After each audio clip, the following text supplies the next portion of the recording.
नमस्कार दोस्तों, आज फिर मैं आपके लिए ज्ञान से भरी एक कहानी लेकर आया हूँ।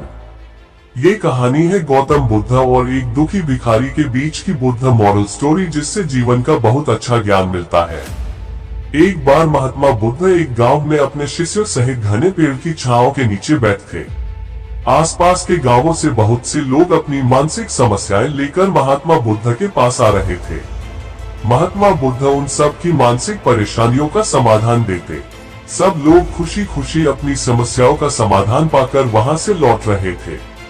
वहीं से कुछ दूर बैठा लोगों को बुद्ध के पास जाते देख एक दुखी भिखारी अपने भाग्य को कोसता हुआ यही सोचने लगा कि अभी कुछ देर पहले तो ये लोग दुखी मन से मुंह लटकाए उन महात्मा के पास गए थे, और अब इतना खुश होकर कैसे वापस लौट रहे हैं। आखिर माजरा क्या है, जरा मैं भी जाकर देखूं कि वो महात्मा ऐसा कौन सा खजाना बांट रहा है इन लोगों को। वे इतने प्रसन्न हुए कि उनके चेहरे लाल हो गए। जब वो दुख भिखारी कुछ नजदीक गया तो उसने देखा कि ये महात्मा तो लोगों को प्रवचन देकर लोगों के दुख का निवारण कर रहे हैं। ये देखकर भिखारी के मन में भी तीव्र इच्छा हुई कि क्यों न मैं भी इन महात्मा को अपना दुख बताऊं, मुझे भी अपने दुख का समाधान अवश्य मिलेगा। बस फिर क्या था, समाधान पाने की लालसा लिए भिखारी महात्मा बुद्ध के सामने पहुंचा और हाथ जोड़कर प्रणाम करते हुए बोला, है महात्मा बुद्ध, मैं भी लोगों की मदद करना चाहता हूँ। मुझे लोगों की मदद करने की बहुत इच्छा है, लेकिन मैं कैसे मदद कर सकता हूँ। मैं बहुत गरीब हूँ, मेरे पास न तो पैसे हैं और न ही कोई ऐसी चीज जिससे मैं किसी की मदद कर सकूं। मैं कोशिश करने पर भी किसी की मदद नहीं कर सकता। मुझे भगवान ने इतना गरीब क्यों बनाया? ये महात्मा मुझ पर कुछ कृपा करो। इतना बोलते हुए भिखारी रोने लगा।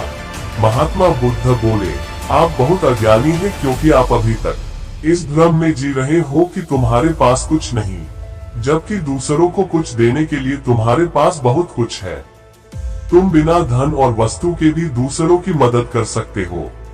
तुम्हारे पास जुबान है, जिससे तुम मीठे शब्द बोलकर किसी के दुखी चेहरे पर मुस्कान ला सकते हो। इन्हीं शब्दों की ताकत से तुम किसी के भी टूटते हौसलों को फिर से मजबूत कर सकते हो। इन शब्दों की शक्ति से आप किसी के भी मन में सकारात्मक विचारधारा के बीज बो सकते हैं और उसे गलत रास्ते पर जाने से रोक सकते हैं। तुम्हारे दो हाथों से किसी भी कमजोर या लाचार व्यक्ति की सहायता कर सकते हो। आपके दो आंखें किसी अंधे को रास्ता दिखा सकते हैं। तुम किसी के लिए दुआ कर सकते हो, ये हो सकता है कि उनके बुरे काम फिर से हो जाए।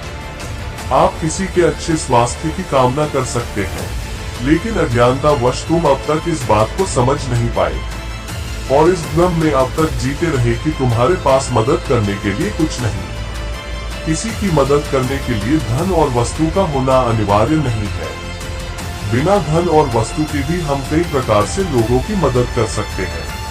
महात्मा बुद्ध के ज्ञान से भरे ये सुंदर शब्द सुनकर भिखारी के चेहरे पर मुस्कान आ गई और वो खुशी से झूमता हुआ वहां से चला गया। इस बुद्ध मॉरल स्टोरी से हमने क्या सीखा? दोस्तों, महात्मा बुद्ध की इन बातों से बहुत कुछ सीखा गया। आजकल बहुत से लोग ये सोचकर दुखी होते हैं कि मेरे पास ये नहीं है, बल्कि जो आपके पास है उसी में संतुष्ट रहना सीखें और बिना मतलब के लोगों की मदद करें। इन्हीं से आपको परम सुख की प्राप्ति होगी। तो दोस्तों, ये बुद्ध मॉरल स्टोरी आपको कैसी लगी जरूर बताना।